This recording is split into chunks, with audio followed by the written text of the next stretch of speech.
Welcome, everyone. We will now start the special lecture by Ambassador Stefan Sestanovich. And today, Ambassador Sestanovich is going to talk about the current U.S.-Russia relationship and about its future. As it is well known, the current U.S.-Russia relations are at their worst since the collapse of the Soviet Union. Due to the Ukrainian crisis caused by Russia's annexation of Crimea and Ukrainian civil war. By accusing each other, the US and Russia have imposed economic sanctions on each other over the Ukrainian crisis. If we recall the US-Russia relations during the last 2 decades after the collapse of the Soviet Union, we can find a cycle in which short periods of cooperation were replaced by long-term tensions occurred by events such as Russia-Georgia war in 2008, the Ukrainian crisis, and most recently the war in Syria. For the South Korean government, which maintains a strong alliance with the US while pursuing a cooperation with Russia in the name of the so-called Eurasia Initiative policy, the continuing tension between the two countries, US and Russia, must be a complicated situation. So today, through Dr. Sestanovich's talk, I hope we can have time to think over questions like why conflicts between US-Russia continue to occur repeatedly, and are there any possibilities for the improvement in the two countries' relations? And after his lecture, we'd like to have a short Q&A if time allows. Before we begin with the lecture from Ambassador Stefan Sestanovich, I would like to say a few introductory words about our today's speaker. Dr. Sestanovich is the George F. Kennan Senior Fellow for Russian and Eurasian Studies at the Council on Foreign Relations, and the Catherine and Shelby Cullen Davis Professor of International Diplomacy at the Columbia University School of International and Public Affairs. From 1997 to 2001, Dr. Sestanovich was the U.S. State Department Ambassador at Large for the former Soviet Union. He has also served as the Vice President for Russian and Eurasian Affairs at the Carnegie Endowment for International Peace, Director of Soviet and East European Studies at the Center for Strategic and International Studies, and Senior Director for Policy Development at National Security Council. He is the author of many books and journal articles on U.S.-Russia relations and world affairs. His most recent monograph, Maximalist, America in the World from Truman to Obama, was published by Alfred Knopf last year. And it is a great honor for us to invite him as a guest speaker for our special lecture series. Please welcome Dr. Sestanovich.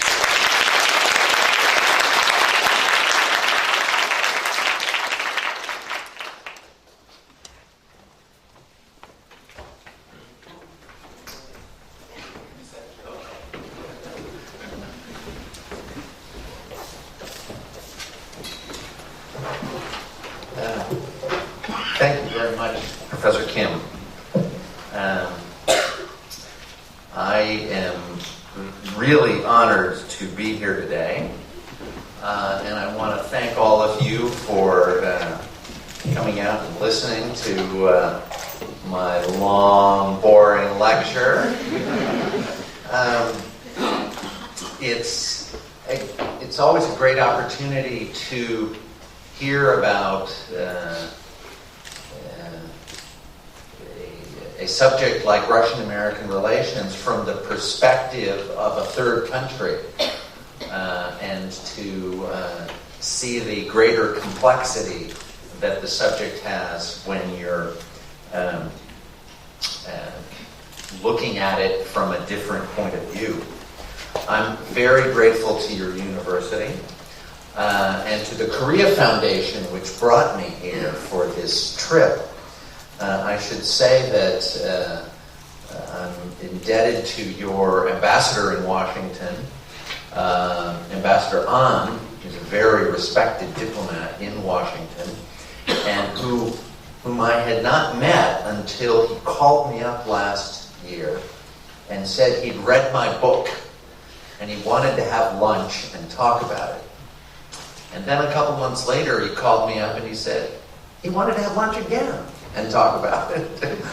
And his real message then was he wanted me to come to Korea and talk to people about some of the ideas in that book, as well as other topics like Russia. I should say, if I could introduce a personal note, that I have an extra reason for being excited to be in Korea. And Professor Kim and his colleagues don't know this, but I'll tell you at the same time, which is my parents met in Korea in 1948. I heard the students gasping. That's so long ago. But it gives me a great feeling to be here for the first time, to see the country where they met and fell in love. So I thank you for the opportunity. Before I turn to the topic of my lecture, I want to add one other thing, which is that I'm a professor at Columbia University at the School of International and Public Affairs. I hope some of you have heard about the School of International and Public Affairs at Columbia University. But if not, I hope you will be inspired to find out more about it. And if you want to talk to me afterwards about it, I'm here on a missionary crusade to increase applications to Columbia for SIPA, as we call the School of International and Public Affairs, SIPA. I'm going to be speaking tonight to a group of Columbia alumni. You know which city in East Asia has the largest group of Columbia alumni? This city. Thousands of Columbia alumni. So I'm very eager to meet with them, but I'm very eager to have you join the group of Columbia alumni. But the way you have to become Columbia alumni is first to become Columbia students. And we are the natural place for you to come after you graduate from this university. Because we offer instruction in all kinds of international questions. And as my dean, Merit Jano, she's a very distinguished trade lawyer, says we're the global public policy school. All right, that's the end of my commercial announcement for SIPA. But I hope you'll take it seriously, and if any of you want to talk to me afterwards about SIPA, I'm very eager to have that conversation. I could begin with another personal note, which is related to Russian-American relations. And that is that I've worked in two administrations of the U.S. government, two presidencies, in which Russia played a very central role.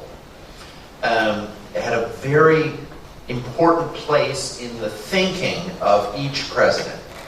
And that, I'm referring to President Reagan, whom I worked for at the National Security Council, and President Clinton, whom I worked for at the State Department. And let me say what the difference was, because it's relevant to our topic today. The difference is that in the Reagan administration, the relationship was intensely competitive. And the Reagan administration viewed most problems through this lens. How would it affect this problem affect Russian-American relations? Did we have to deal with some issue in order to weaken the Soviet Union, to gain advantage in the competition with the Soviet Union. That was a very competitive lens. In the Clinton administration, it was almost the opposite. We viewed Russian-American relations as dependent on other issues. That is, the interest was in using the relationship with Russia to address other problems successfully. So it was a cooperative relationship. The assumption was the Russian-American relationship should be a good one, should involve expanded cooperation that would be in the mutual benefit of both sides. To me, what's interesting is that we still have today, 30 years after I worked in the Reagan administration, and almost 20 years after I worked in the Clinton administration, we still have some of those same choices, competition or cooperation.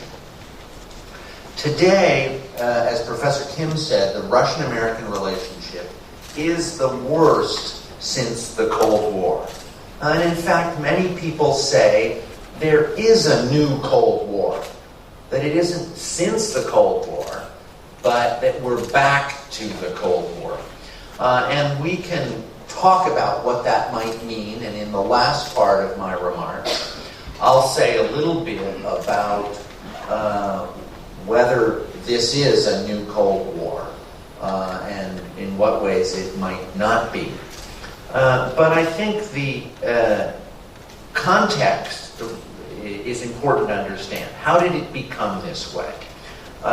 You have a great deal of shock in most Western capitals at how bad Russian relations with Western countries, with European countries, with other allies of the United States, how bad those relations have become. There's a lot of anxiety about how much worse they could get. There's a lot of finger pointing to blame one person or country or another. But even more, there's now a kind of new vocabulary for talking about Russian-American relations, a reconceptualization. It's not just that relations are bad, it's that we describe them in a very different way. And I'll give you an example.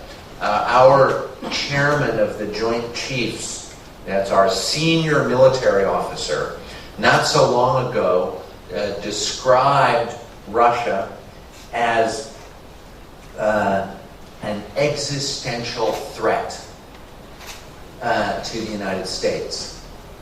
And I have criticized this. I've said this is not a good way to talk, and I can come back to why that I think it's a dumb idea to say Russia is an existential threat.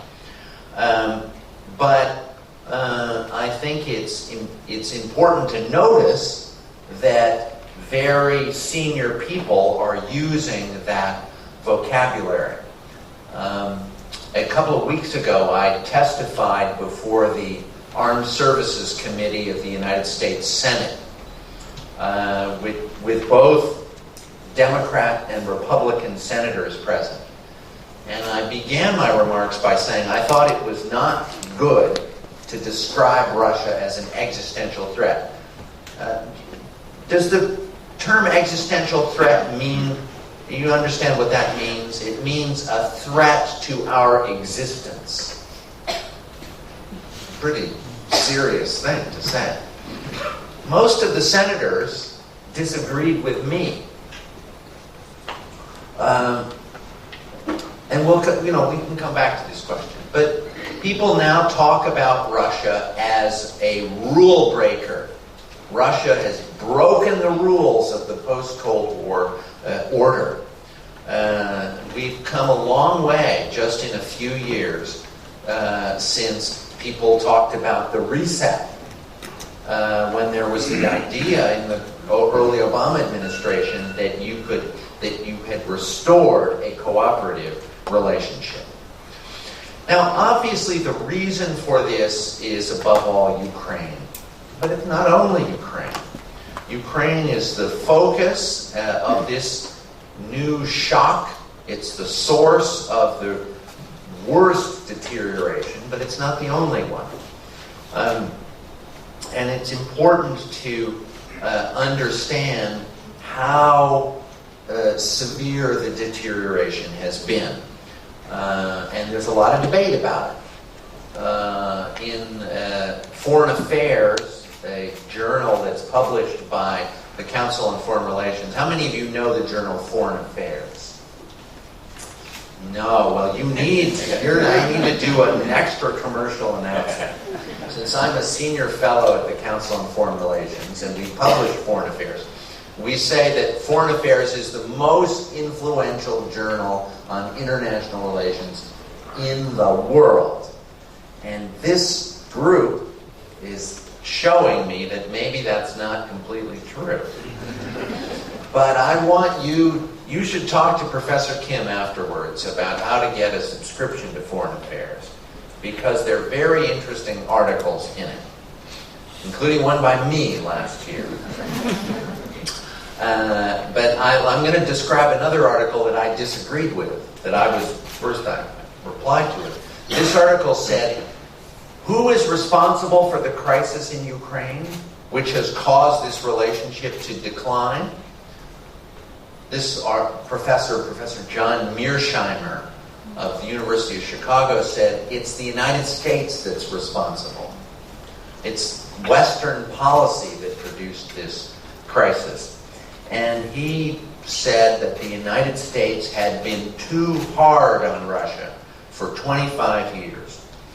That's one side that blames the United States for the crisis in relations with Russia. The other side is people who are very hostile to Russia, who have been suspicious and critical of Russia for some time. And they say, you see, what we see in Ukraine confirms everything that we've been saying about Russia for years. And those are the two poles of the debate. One that says the United States is to blame, the other that says Russia has always been an aggressive country, and that we're now just seeing the true nature of Russian foreign policy. Why is that important? It's because for the first time in 25 years, really, you have a true debate about what our real confusion about what our strategy toward Russia should be. And I think this grips all parts of our foreign policy community. Scholars, policymakers, journalists, businessmen, people who are human rights activists, people who are responsible for other areas of American foreign policy and have to figure out how to fit a bad relationship with Russia into the overall policy. There's now a debate about what policy should be. A debate about what kind of resources the United States should devote to its policy toward Russia, what kind of goals it should have, what kind of assumptions it should make about what Russia's goals are, what kinds of military policies are necessary, what kinds of economic policies are necessary, what kinds of ideological policies are necessary. For the first time since the end of the Cold War, we have a basic rethinking of policy going on. From the ground up, people are prepared to re-examine every dimension of American policy. And that is particularly true in the research community. Analysts who are being asked, what should we make of Russian policy. I mentioned that I testified before the Armed Services Committee last month. This was to talk primarily about Syria, but I was invited to testify before the Armed Services Committee in the spring to talk about Ukraine. Russia is keeping them busy. The week before I testified in the Armed Services Committee, I was invited to have dinner with the Secretary of Defense. And his question was, what do I make of what's happening in Russia? What is going on? Several months before that, I was invited to a breakfast with the Secretary of State. And his question was, what is going on? So the big question is, what do we think is happening? And that's a question that is good for those of us who pretend to be experts. It keeps us in business. I always describe Russia, the Russian business, being an expert as ambulance chasing. You know what it means to be an ambulance chaser? Whenever you see that there's an ambulance going to the hospital, you go after it. And because you think there's some problem. Maybe you're a lawyer, and you think, oh, there's some issue here that would be good for me. And I say, Russia is always the best ambulance to chase, because the sirens are always going. It's always creating new trouble. So those of us who are in the business of being Russia experts, for a while we thought we were going to have to retire. Now we understand Russia will never let us retire.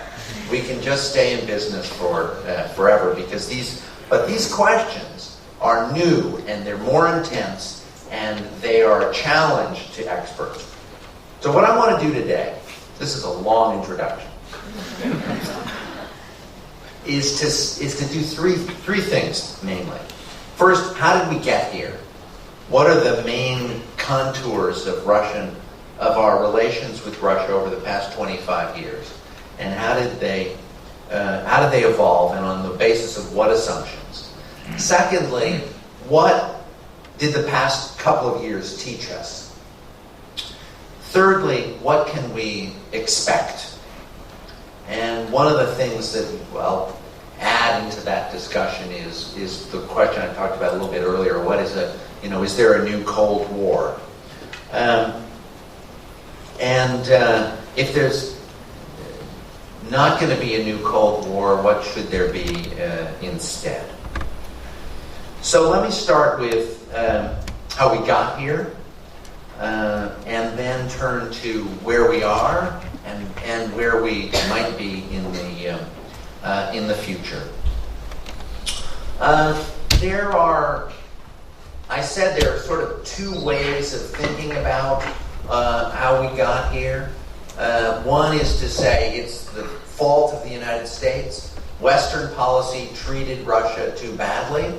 And the other is that Russia is just bad.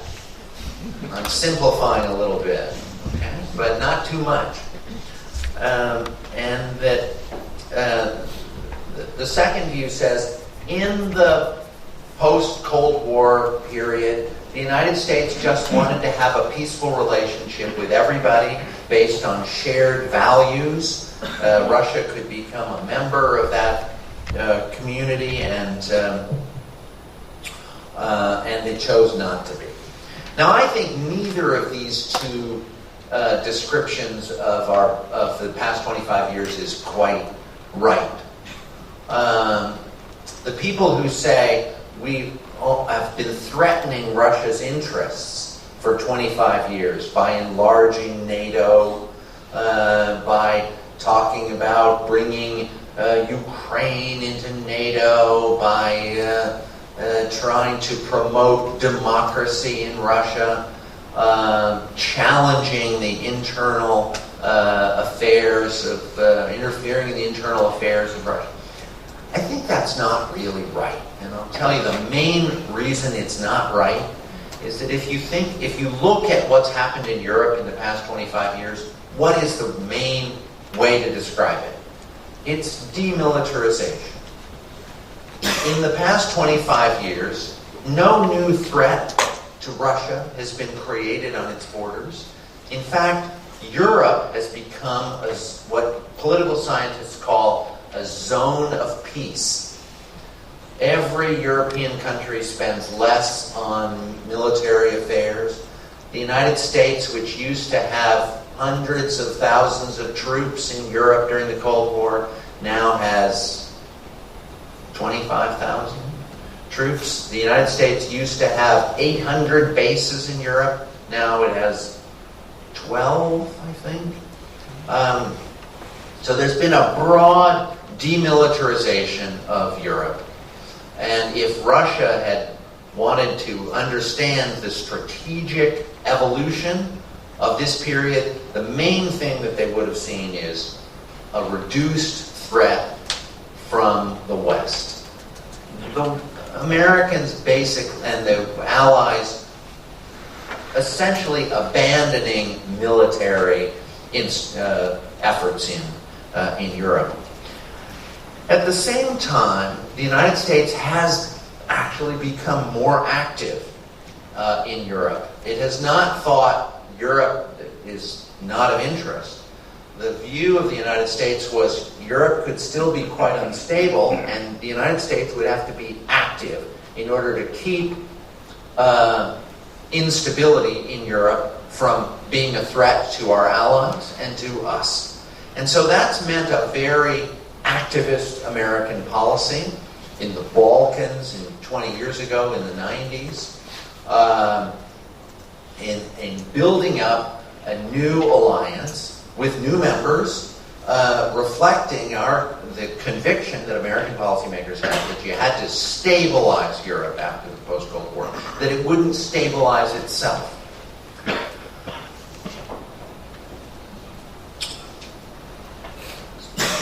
Where did Russia fit into this? You could say, well, why didn't we take Russia into the alliances that we wanted to create? Why not create a United Nations of Europe? Why not have a Europe-wide cooperative relationship?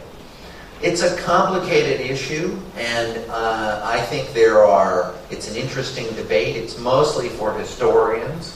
I wrote an article about this a few months ago in a journal called The American Interest, called Could It Have Been Otherwise?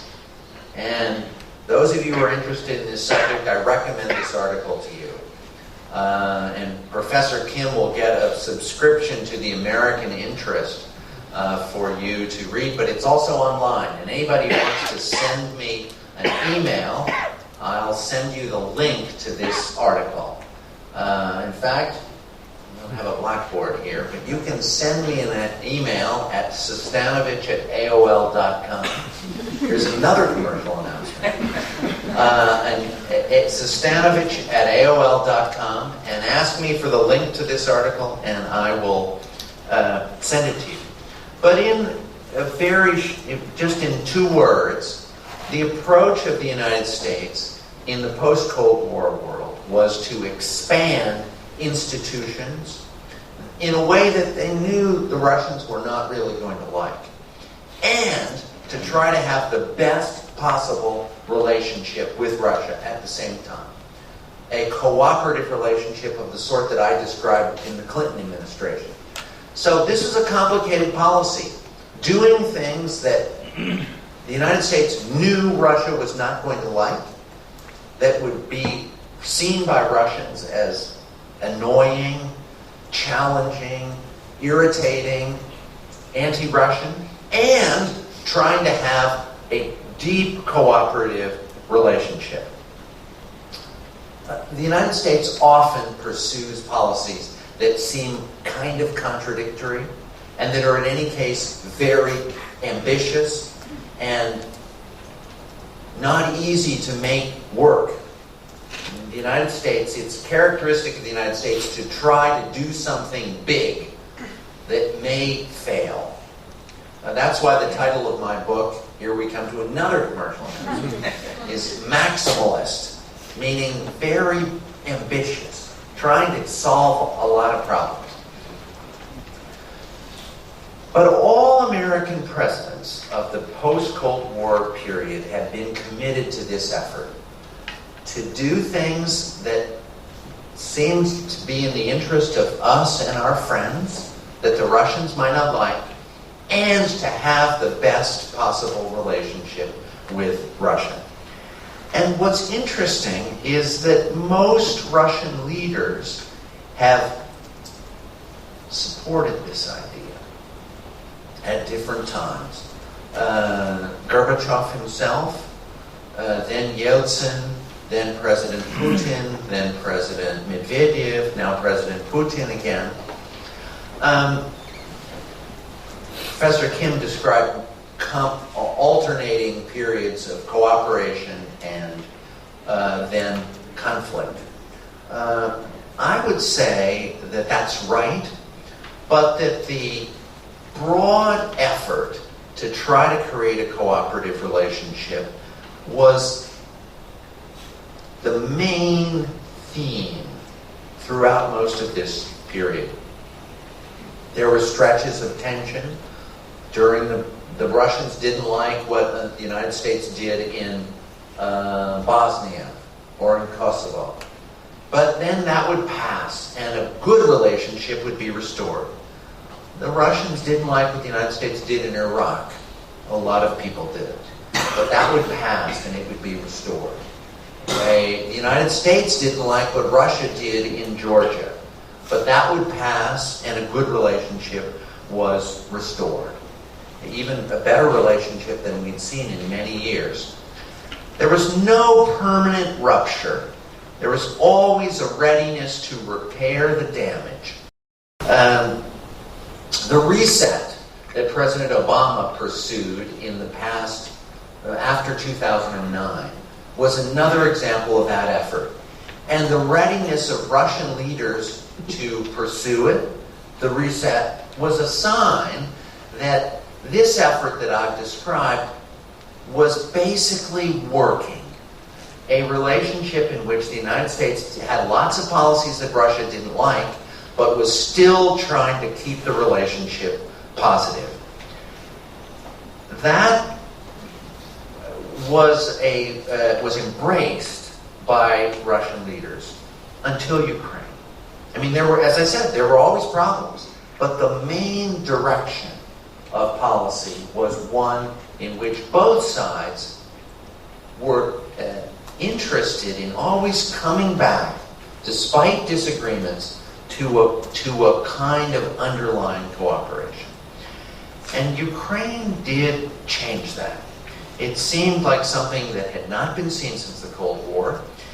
And Syria has, I think, although it's very, very complicated, in many ways confirmed to a lot of American analysts and leaders that we're now in a new era, that Russian policy is not aimed at this underlying cooperation, but at taking an independent course, even a conflictual course, and possibly preferring conflict.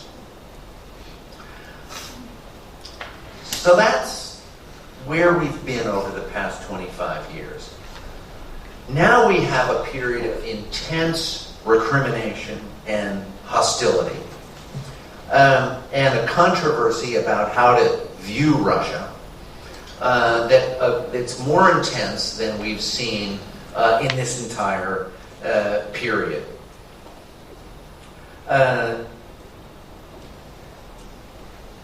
People are now more inclined to see Russia as a problem in and of itself.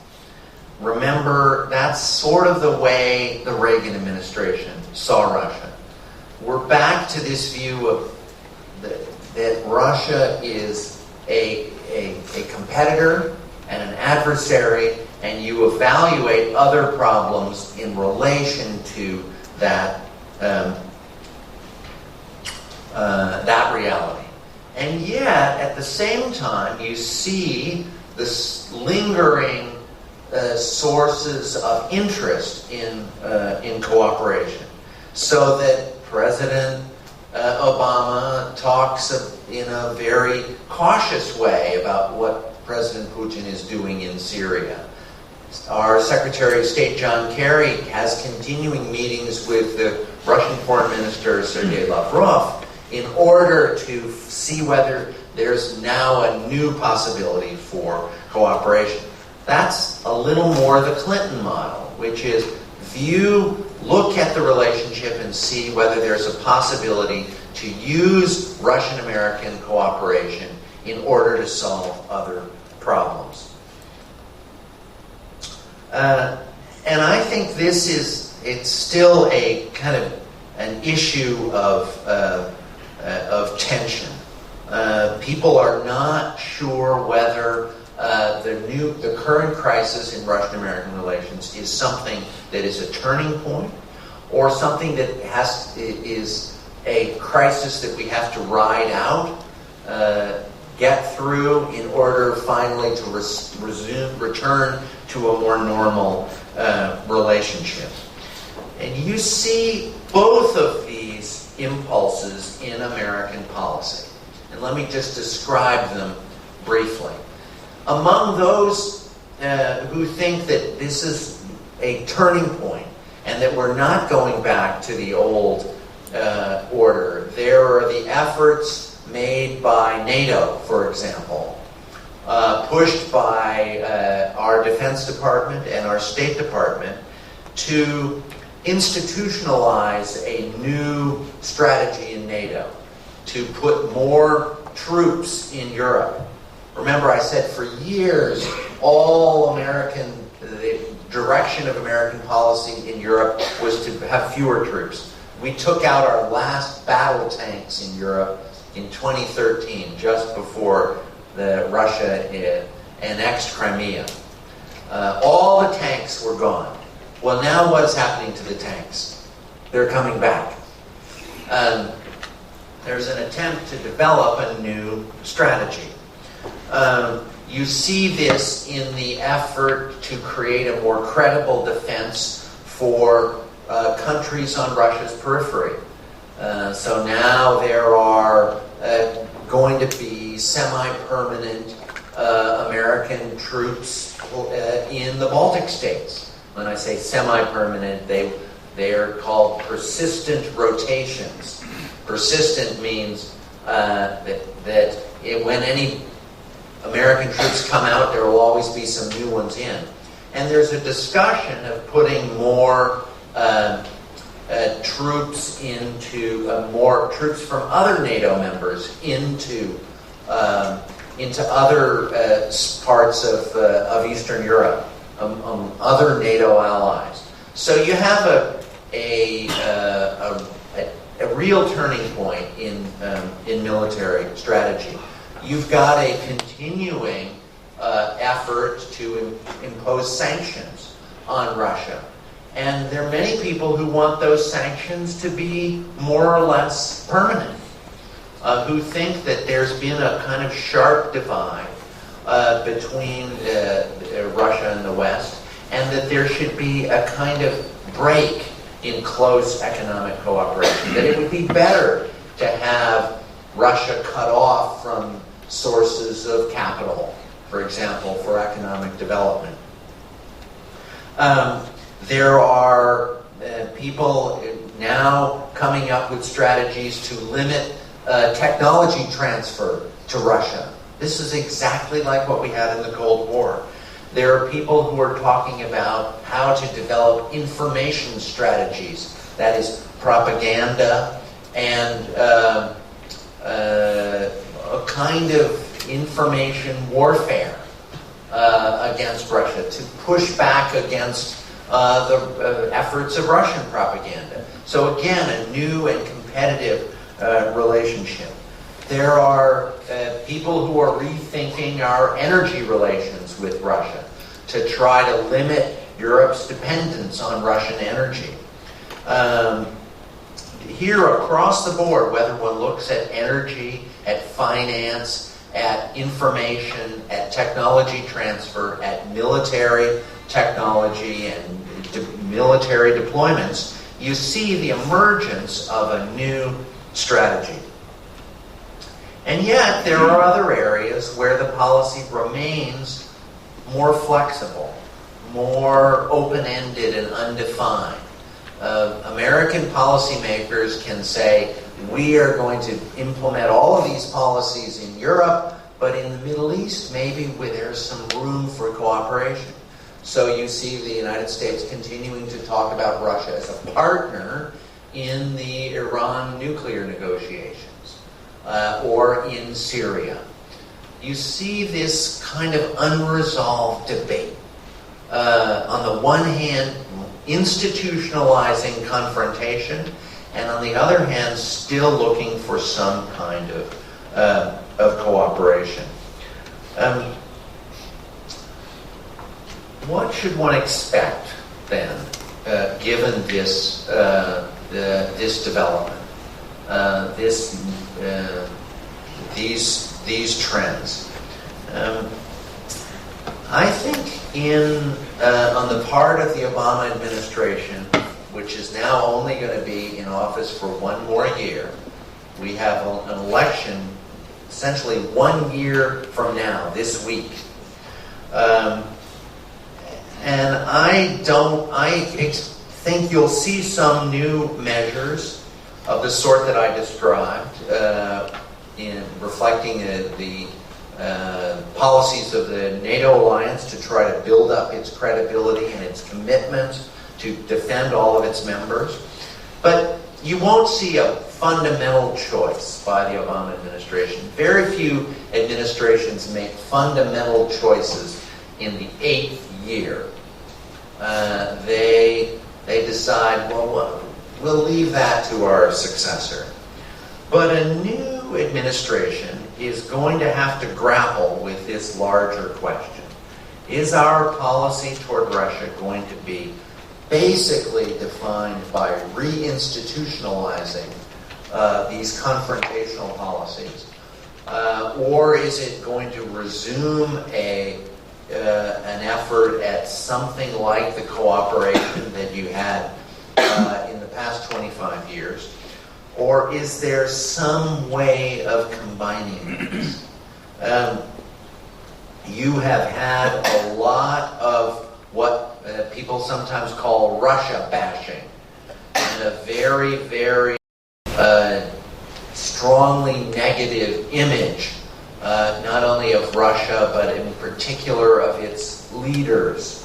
And that creates a framework for thinking negatively about Russia. I mean, I don't know what people in Korea think about President Putin, but in America, Putin is really one of the least popular international leaders. You can always get an audience to laugh by saying something critical of Putin. You can, and there's no limit to it. People compare Putin to Hitler. Now, I have a personal rule. I never compare anyone to Hitler. And I never compare Putin to Hitler. But I do compare Putin to Mussolini. You know who Mussolini is, right? I think it's okay because nobody is really like Hitler. Hitler is a kind of madman, whereas Mussolini was just a dictator. He was a bitter, brutal, authoritarian dictator. And that's an interesting comparison, and one can have an interesting talk about it. But at any rate, the point is the underlying analysis and image of Russian leaders is very negative now. And people think, you can't expect anything good from Putin. And that as long as Putin is in power, you should expect this kind of confrontational relationship to continue. And you can expect the cooperation that I've described to be very brief and maybe disappointing, maybe leading only to reversals by Russia, to bad faith, deception. So there are many factors that push toward a kind of assumption that the relationship will be bad. And there are many parts of our government that operate on the basis of an institutionalized policy. You know what I mean by that? That is, government agencies that can't make a choice every day. What's our strategy toward Russia going to be? You know, they don't get up in the morning and think, should we cooperate or confront? They have to have a main direction for their policy, and they choose it, and they have documents, and they prepare what they're going to do, and then they go along that line. Most governments and most government institutions and bureaucracies work on the basis of long-term expectation.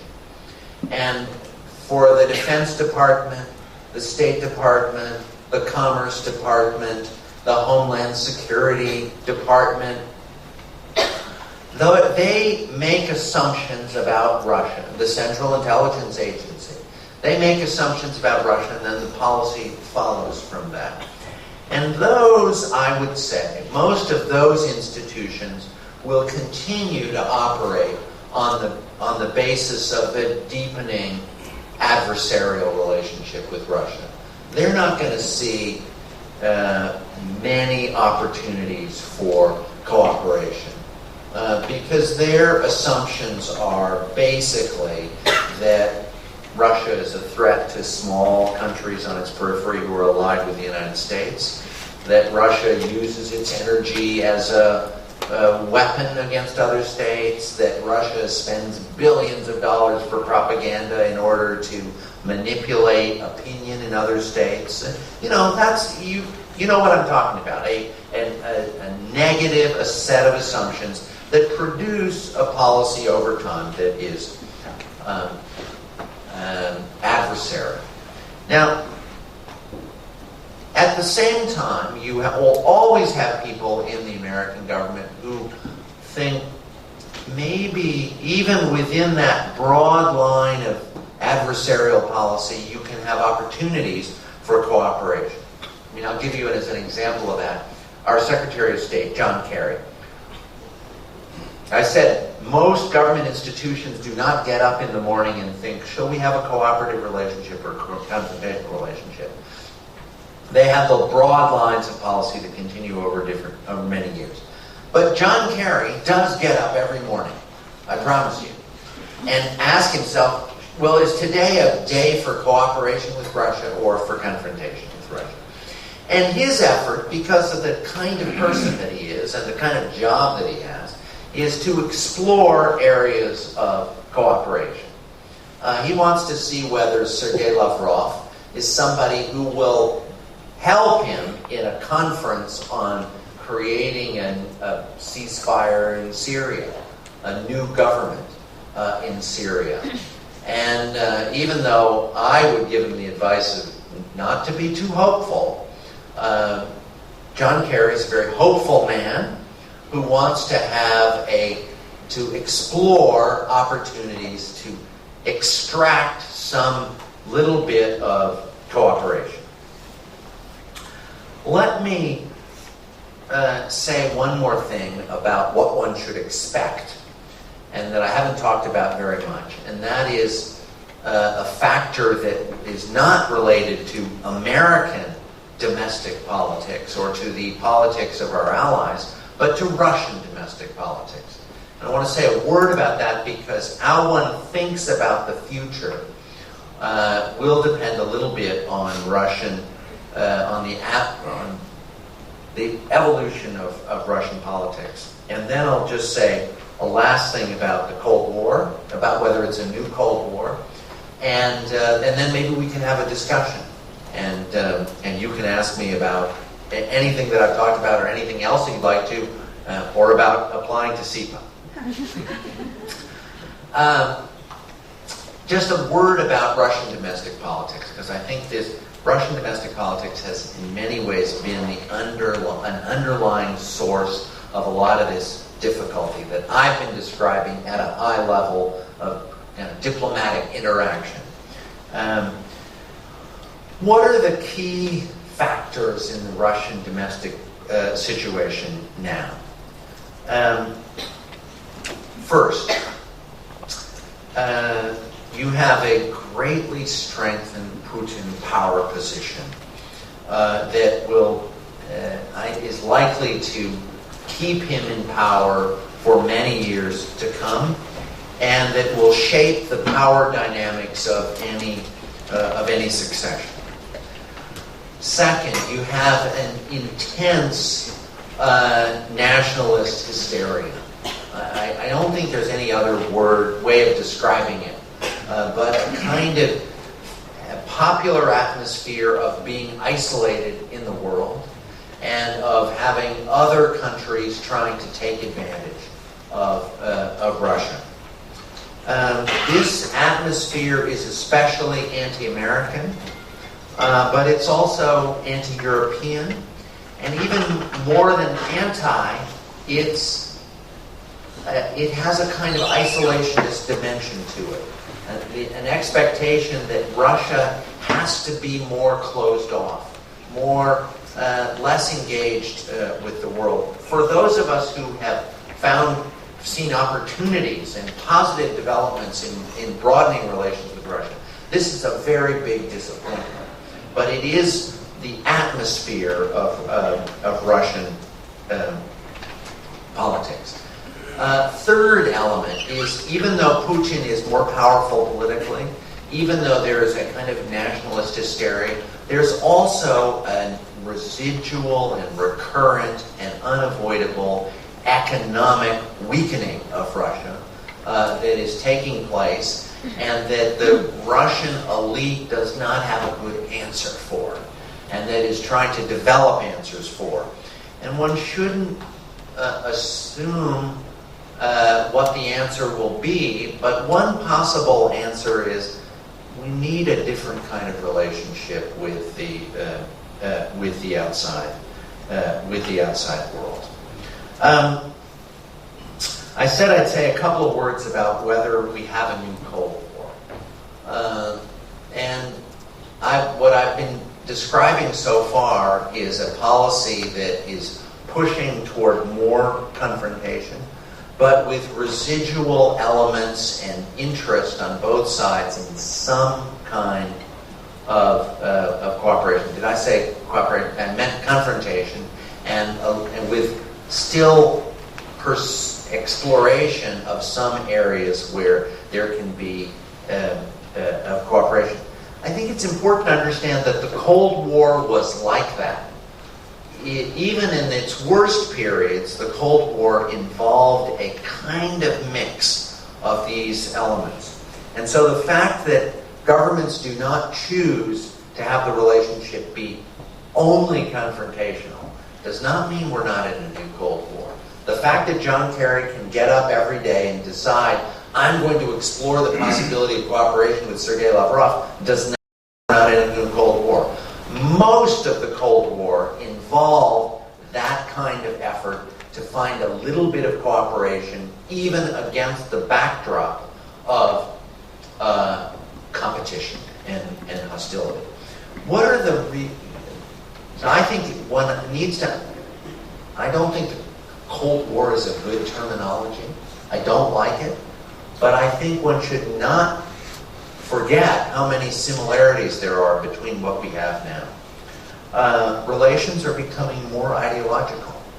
They're becoming more based on an assumption on both sides that there's a systemic clash, that the internal order is too different, and that the expectations that are cultural, institutional, social, ideological are no longer matching up on both sides. Second, relations are becoming more zero-sum. There's more emphasis on containing Russia. It's not just a question of having some disagreements and some areas of agreement. There's more institutionalization of efforts to contain Russia. And that means in particular, what containment meant in the Cold War was drawing a line and strengthening, trying to create as much strength and stability on our side of the line.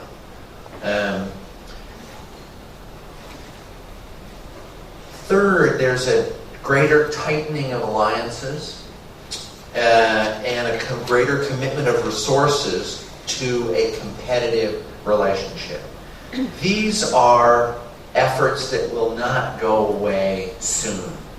And the Cold War lasted for decades. I don't think this relationship has to last for decades, but I think it is being developed in ways that will that are likely to endure for a considerable period.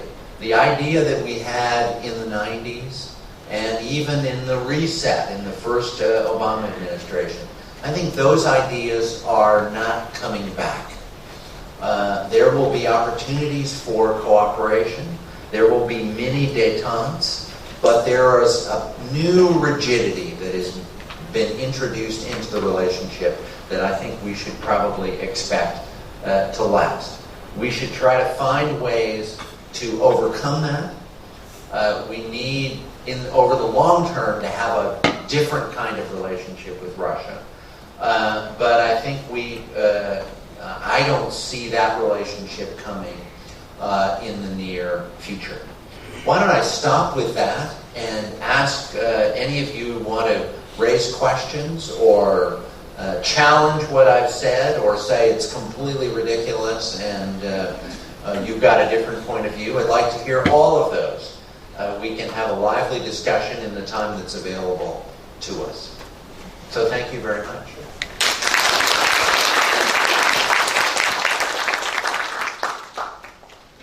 Professor Kim, do you want to see if there are questions? Yeah, maybe I think if there are any questions, you please feel free to.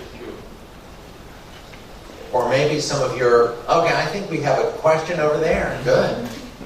Sometimes after the first question, I discover that other students get the greater courage to ask a question. So while we hear from this question, the rest of you should be developing your courage and thinking of what it is that you disagree with or didn't understand or want to comment on. Okay, first question over here.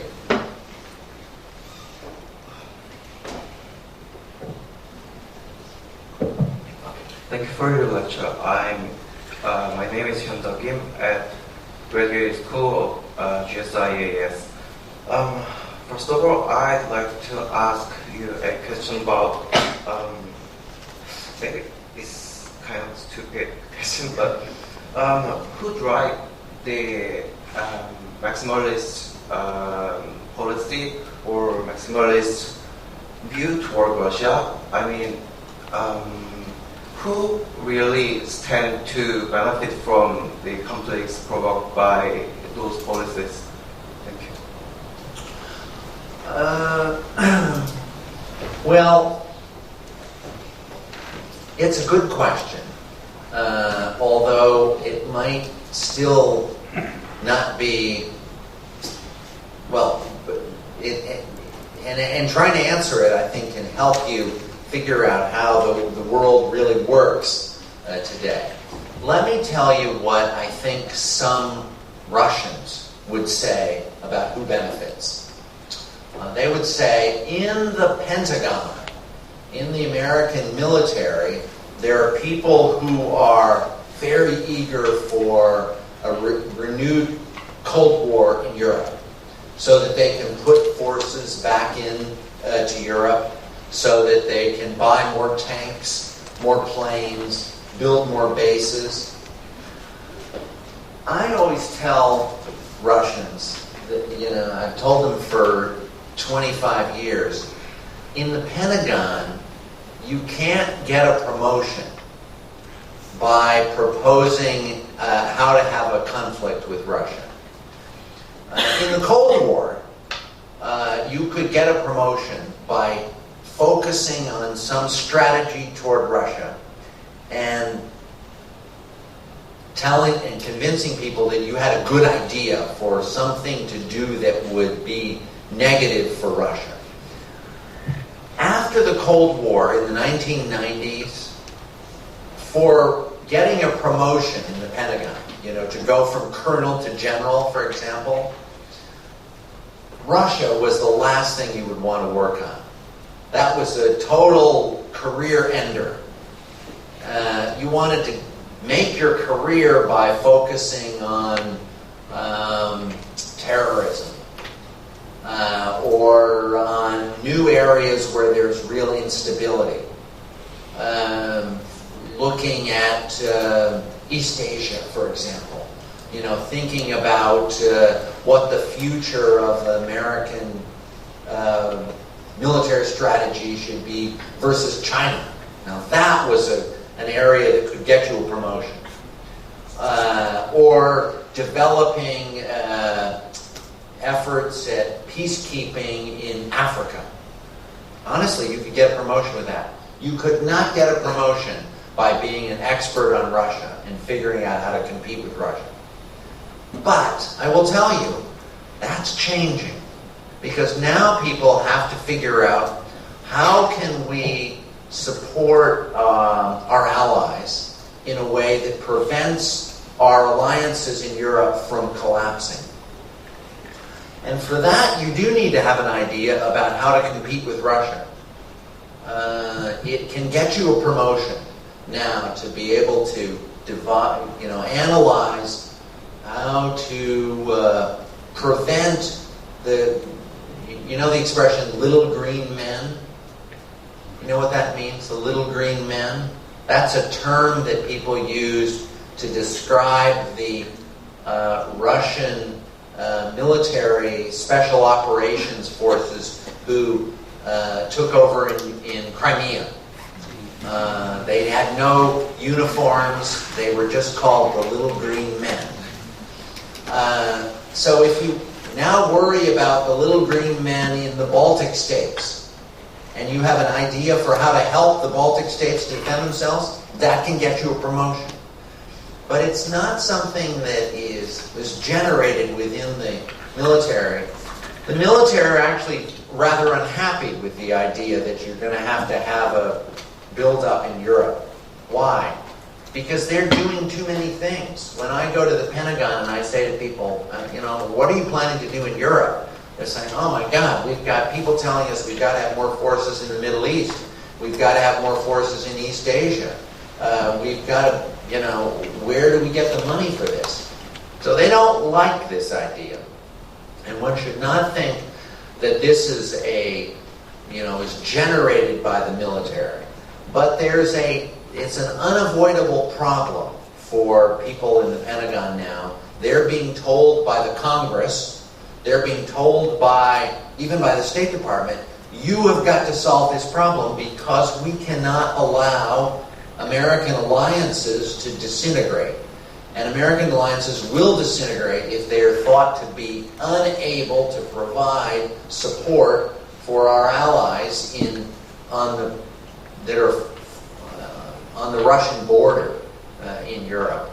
So that kind of, you called it maximalist, I like that word, that kind of policy that says we cannot allow this problem to get worse. That is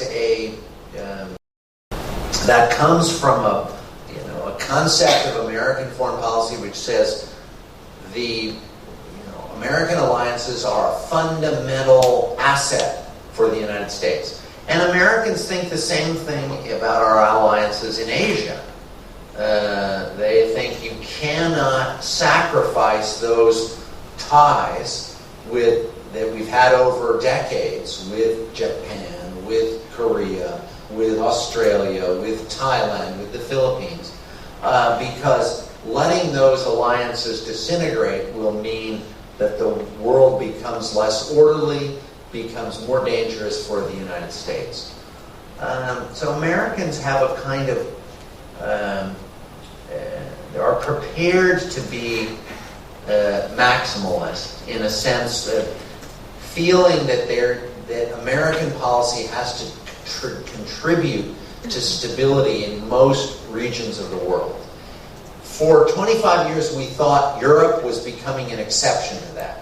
We could allow American alliances in Europe to become less active. But now that's turned around. And this is, for many people in Washington, it's a great burden. They can't figure out how we're going to be able to do all the things that our alliances, our allies, ask us to do. So this is a period of very intense and lively debate in Washington. People asking, can the United States have a sustainable policy that is as active as it has been in the past? Yeah.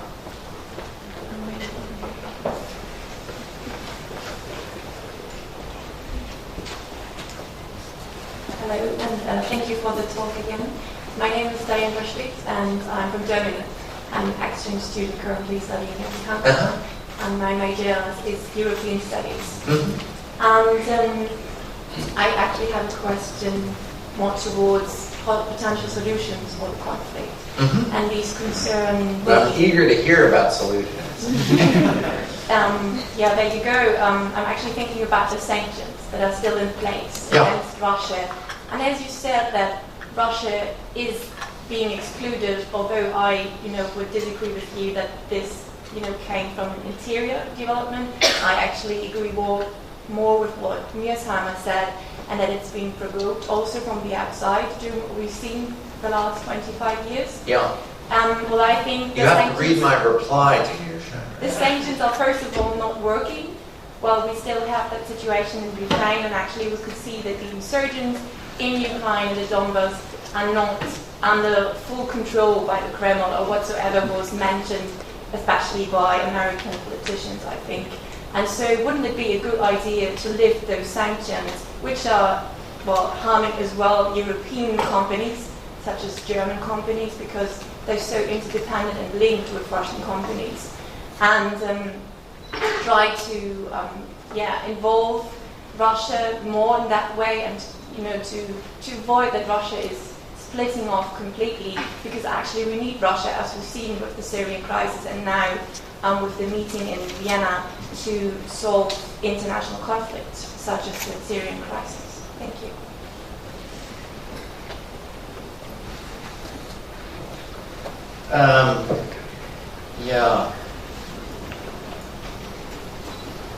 Well, I hope you'll read my reply to Mearsheimer in Foreign Affairs. Mearsheimer, let's say, is not an expert on Ukraine. In fact, he doesn't know the first thing about Ukraine, and many of the things that he says in his article are just factually incorrect. So don't get too attracted to this view. It's a view that doesn't come out of knowledge of the facts. I'm not so much based on his view, sorry. I understand. Maybe you know Richard Sackwell. He's a scientist and professor at the University of Kent. Yeah. And I read a book about him about Ukrainian crisis. Yeah. So I'm actually more referring to him, and he's a Russian, studies expert. Yeah. I don't think that's where the crisis obviously was fed by some Russian feelings of insecurity. But I think the main origin of what Putin did in Crimea is not a strategic one. It's based on the collapse of his own policy toward Ukraine, which was very misguided and very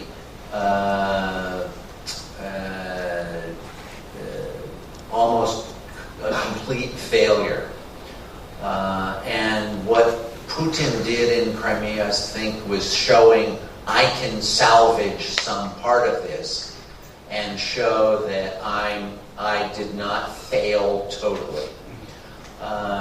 The most horrifying part of the policy in Ukraine was the Russian encouragement to shoot demonstrators. And on the assumption, I heard this from many Russians, who said, you know, if you shoot demonstrators in Kiev, that will immediately pacify the situation. Then the order will be restored.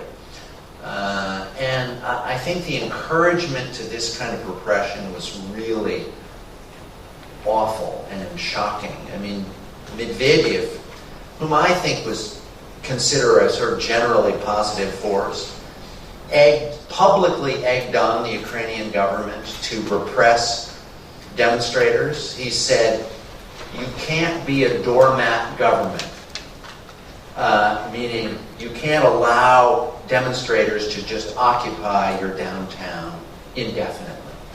I don't think Russians would have followed that advice if it were their own city.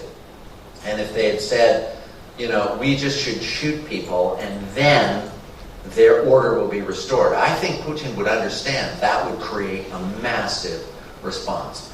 But in any case, that events developed in a different way.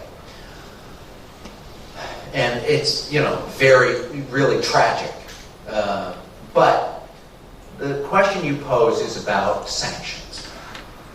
I think it is not right to say that sanctions are not working. I think they have created a terrible problem for Russian economic policymakers, because at a time when energy prices have gone down and Russian exports are less, and Russian corporations need refinancing in order to get through a difficult period, which can happen in any country. Your export earnings go down, you find ways to adjust. But in that period, the access to international capital has been almost cut off. And that has been very damaging. And I think it, together with the decline in oil prices, has created the recession that you now have in Russia. I don't think there's a unity among European and American policymakers about how those sanctions should be applied in the future. But I think one of the things that has shocked the Russian leadership is how much unity there has been in keeping sanctions on until there's a fundamental change in Russian policy toward eastern Ukraine. Crimea is another matter which we can talk about, but I think that's not the focus of policy right now. And I think it is producing a big change in Russian policy. Russian policy is now, I think, primarily focused on disengaging from eastern Ukraine and trying to wind that confrontation down. I don't think it is clear yet whether they're prepared to go all the way and allow a restoration of a border between Russia and eastern Ukraine and actually demilitarize, withdraw their military presence. Those will be tough decisions for them. But I think if they're trying incrementally without having it look as though it's a big defeat, to have a kind of winding down, you could call it, of the crisis. And I think for Putin it has been a very instructive shock to see what the reaction of European leaders has been, particularly the response of Chancellor Merkel. The biggest defeat for Putin in this whole Ukraine episode has been the sacrifice of his relationship with Germany. which was the most significant asset for Russia in its entire relationship with the EU. You could count on essentially a supportive interpreter of Russian policy in the German leadership. And that's now gone. And Putin did that, I would say, personally. It wasn't a good personal relationship, but now it's a terrible personal relationship and a very bad strategic relationship. Is it true that the West needs Russia in Syria? I think that's a very, very unclear situation. I think most Western leaders would tell you that Russian policy in Syria is negative. If that could change, and then you could have a different diplomatic landscape. But I think the approach that European and American policymakers have taken is the right one, which is you've got to see a change in the relationship before you unwind European sanctions and American sanctions as well.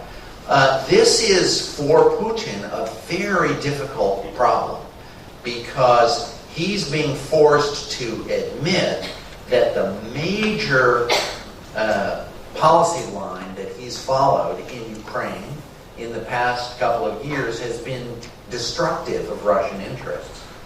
I don't know how committed he is to following the line that he's pursuing in Syria right now, which is, it could go in a lot of different directions. My instinct is to think that Putin does not want to be doing this in Ukraine for the next 5 years, that he wants to find a way to make a demonstration of military power and then move to a different phase. But we don't know. So I think this is an element of Russian diplomacy that is, involves a kind of risk-taking on Putin's part that Western leaders are very uncomfortable with. But I think they've become convinced, and I would say this is correct, that the use of sanctions has been effective, and that until there's a change in Russian policy, one should not wind down those sanctions. And I think while it is every time the sanctions come up for renewal, there are a lot of European leaders who say, maybe this is the time to give up on this. I think the commitment to sanctions has actually been surprisingly strong and surprisingly effective. If you'd asked me a year ago, how are the sanctions working? Well, or a year and a half ago, I would have said, this is the best that could be done, but it didn't produce very good results. I think with the passage of time, they've turned out to be a stronger tool than people expected.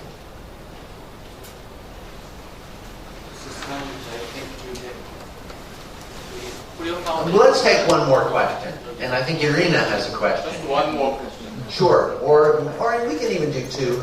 Right, thank you, Professor Sestanovich, for giving me this opportunity to ask you a question. Yeah. And thank you for your wonderful lecture. In this situation of confrontation with Russia, could you highlight major points of U.S. policy towards China? Is it strengthening of relationship between U.S. and China, or is it a reset, or is it just like going as it was going before this conflict? Thank you. Yeah. What's interesting about the relationship with China is that there has been a success in recording areas of agreement where people didn't expect it would be possible. And that gives policymakers, people like Secretary Kerry and President Obama, a kind of conviction that maybe there's a step-by-step a possibility for real problem solving with China. And let me give you two examples there. In the past year with China, you've had a breakthrough agreement on climate change. And you've had a breakthrough agreement on cybersecurity. And both of those are areas where if you'd asked people 2 years ago what the big problems are, what are the hardest things to solve between the U.S. and China, they might have pointed to those two. And certainly cybersecurity was one where you have an increasing number of people in the United States thinking of this as an area of confrontation. I think the Chinese leadership has been very subtle and sophisticated in pursuing this approach toward the United States because it helps to take the confrontational atmosphere created by territorial disputes and soften it and puts it in a context where American policymakers can say, you know, we have areas where we disagree with the Chinese, we have areas where we agree. That's what the relationship with Russia used to be like, where there was a more balanced assessment of the possibility of making progress. I think there are still many areas of uncertainty in relations between the United States and China, but if you asked me, what is the mindset of the top leadership on both sides, they would say, this is something where we feel through continuing dialogue we can make progress. That's really different from Russia. I'll give you just an example. Putin, when he met with Obama at the UN, talked about a coalition against the Islamic State. And then 2 days later, he began bombing in Syria, not attacking the Islamic State, but attacking other groups supported by the United States. This created the atmosphere left in, the attitude left on the part of Americans was, you know, this is somebody who deceives you. When Secretary Kerry went to Sochi in May, he was somewhat humiliated and also felt, I'll give you an example. Even while the meeting was going on, there was Russian diplomats who were flying to Kiev to tell the Ukrainians, we've reached an agreement against you in Sochi between Putin and Kerry. Again, this makes people think, you know, this is always a relationship that is where it's hard to have confidence in the other side. I think Putin has mishandled this relationship from the if you ask, has he tried to restore some confidence? I would say the Chinese leadership has been very successful at restoring personal confidence. And that in diplomacy can often be a very big difference. Okay? Yes. Thank you very much. Again,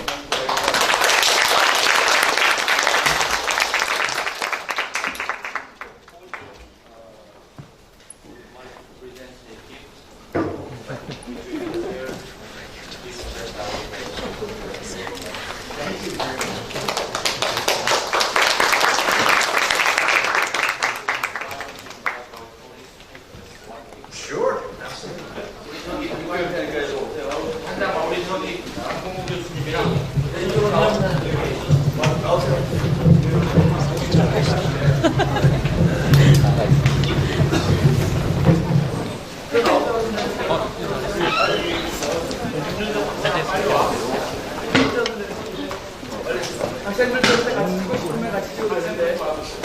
안 지금 우리 선생님들 빨리 오세요. 빨리.